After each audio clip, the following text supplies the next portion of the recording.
Hi guys, welcome back. Sorry it's been so long, but there really hasn't been any international rugby, but finally it's getting closer. We've got the end of the Six Nations coming up. We've got the new Eight Nations tournament coming, then a short break and then back into Six Nations. So we've got loads to look at for England, Ireland, Scotland and Wales. And first of all, we've got a squad out. Finally, we've got an international squad out. It's the first England training squad. And this is a squad that's going to get very different as the weeks go on, because it's got no players from Exeter, Bristol, Bath, Sale, Worcester and Wasps, because they're still involved in the Premiership.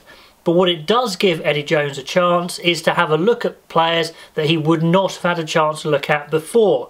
So it's definitely a big chance for some of these players to get some experience, maybe just to impress, and possibly a lot of these guys won't feature when we get into the end of the Six Nations and the Eight Nations tournament, but just a massive chance for them. And also some of the established players actually really need to fight for their places with all these players coming back in. Anyway, all I want to do, rather than pick a team, because this squad's going to change so much, is go through some of these players, some you may not know of, some you might have some questions of, and just I'll cast my opinion on them, and then please chuck in the comments below what you guys think of these players, who's going to make it, who's not, who should he have looked at instead. But anyway, here we go. Ali Crosstale from Saracens is a very young, 21-year-old I think he is, ex-England under-20s winger, but he's got skills, he can play elsewhere, play first receiver, fullback, etc. And really it's just exposure for him. Eddie Jones having a look.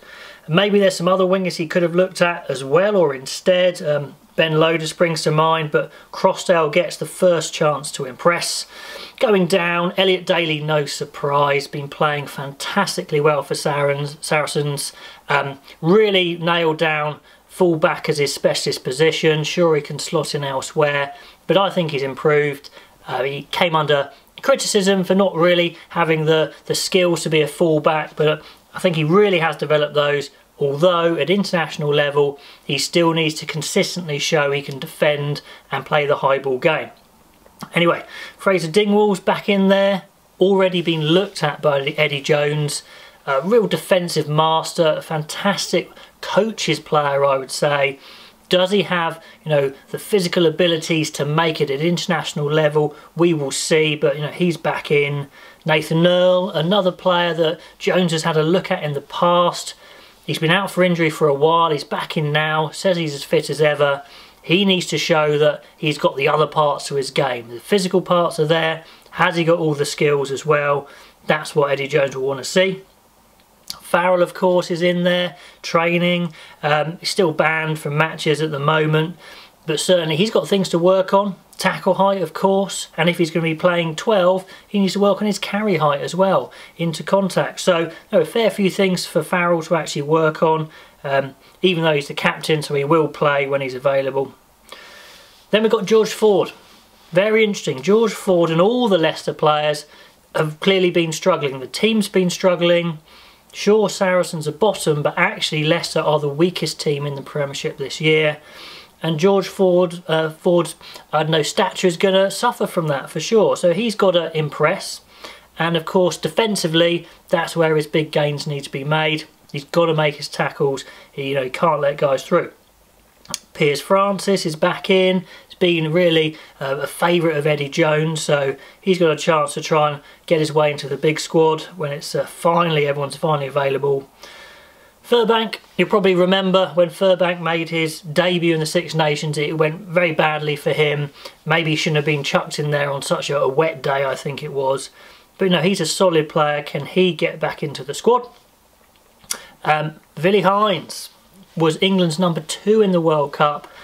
Is he #2 now? Well, on form you'd say players like Spencer, Robson, they would be ahead of him by quite a long way, in my opinion. But Heinz has the shirt as such, and he's in this squad now, so he's got a chance to fight for that second choice scrum half spot. Joe Marchand, been playing fantastically well. He's the right age, he's got all the skills. His only issue is there's so much competition at 13. I hope he gets a chance at international again, because I really think he does have that X factor. Johnny May we know all about, still playing well. He'd be England's first choice, I imagine, when the teams are actually announced. Alex Mitchell, the young 9 from Northampton, still not nailed down his absolute starting spot at Northampton. He's got quite a long way to go, but he's got all the ability. Maybe one for a few years, but he could be the third choice 9, certainly, I would say. Then we get Ollie Thorley, and he's got a huge chance because I think he's got everything you need to play international rugby, speed and power, but also that edge. He's a bit nasty when he carries, he drives with his legs, and he needs to show he can do all the other parts of his game as well and keep his error count low. And finally, in the backs, we've got Ben Youngs. Again, being a half-back for the weakest team in the Premiership puts him on a back foot. But he's actually been playing all right. You know, there's nothing wrong with him. He just needs to get in front of or get behind a really good pack, as he would do for England, and show he's still the number 1. But I think Ben Spencer's going to be putting him under huge amounts of pressure. So he needs to go some. Okay, on to the forwards. A name you may not have come across, Jack Clement, 19-year-old, real prospect at number 8. Will he be playing in this autumn? I doubt it, to be honest. But he's got ability. I think Eddie Jones is absolutely going to look at a succession plan for Billy Vunipola. I expect players like Tom Willis to come into that as well. And speaking of number 8s, Alex Dombrandt's next on the list. Just been proving last season and this season he's actually a bit of a rugby genius. The guy hits lines you wouldn't believe. He is just awareness of how the game flows is brilliant. He's like a back trapped in a big forward's body. And he needs to prove to Eddie Jones he can do all that work. He can work tirelessly like players like, say, Mark Wilson further down the list can do. If you think he's got that already, comment below. On to a couple of front rowers here coming up. Ellis Genge, again in that Leicester struggling pack. It's been a tough time for him. He tried to do his breakaway players union, which didn't really go anywhere. His intentions were all very positive, but it's been tough for him. But he has a chance now to become England's number one. You've still got Mako in there, of course. Maybe Marlowe will come back from injury. But I think Ellis Genge, in the right age bracket, he needs to really go for the number 1 now. Jamie George, obviously all the Saracens guys are in there. And he's been playing fantastically well, very consistent. Absolutely no drop off to his game that I can see. And I guess he gets a bit of an advantage along with Billy, Mako, Farrell, Daly, Toje, of having a bit less rugby coming up now, not being in Europe anymore, not being in the Premiership knockouts, and next season, which is soon, they may get more rest in the Championship. So they should be fresh, they should be performing well. So Jamie George, Joe Hayes, young prop from Leicester.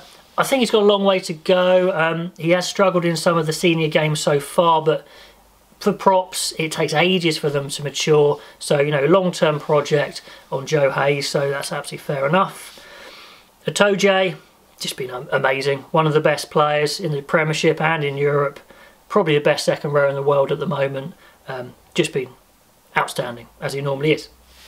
Okay, Simon Carrods is a tight head you may not have heard of. There's a couple of guys like this in the squad, South Africans that have now qualified for England. And yeah, sure, it's good to look at depth in tight head because there's not a huge amount of depth in tight head at the moment, so that's maybe a tactical selection there. Lewis Ludlow's been around for a bit, been playing well for Gloucester, another young flanker.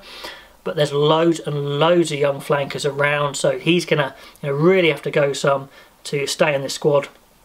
Then 2 second rows from Northampton, Alex Moon, Dave Ribbons, very similar in certain ways, as in height, weight, big guys, loads of potential. And there is some openings now with, we've got Cruz moving away from England, Laws has got an injury, so Moons and or Ribbons could absolutely get into the bulk of the England 23 when they start playing again, so big chance for them. Jack Singleton, a hooker in the mix for being third choice. You know, you think Jamie George, Cowan Dickey, you've got this sewn up as 1 and 2. There's definitely a fight in behind with the likes of Dunn and Thacker to be that next hooker. And then the final 3, got Billy V. He's fit, he's playing regularly, he's playing well, sometimes exceptionally, and we just need to see that consistency of performance that maybe we didn't quite see last year.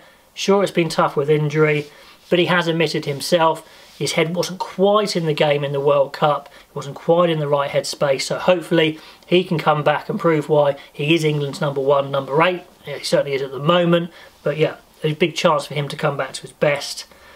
Mako, been playing really well for Saracens actually, but struggling with a bad back, so that's going to be the main battle for him to get fit. And Mark Wilson, 30 years old, has been fantastic for Eddie Jones so far, but the pressure coming up from the young back rows is immense. He's really going to have to work hard to keep his England future alive. So that's my eye cast over the squad. That's what I think players are like, where their chances are, where their challenges are. I want you guys to comment below. What do you think of these players? Which ones might be retained in the squad? Which ones are for the future? Which ones are maybe a bit lucky to be in the squad? Anyway guys, next time hopefully we have a better idea of what this England team's looking like and what the other international teams are looking like towards the end of this Six Nations, this big Six Nations finale. Anyway guys, subscribe, comment below, and I'll see you next time.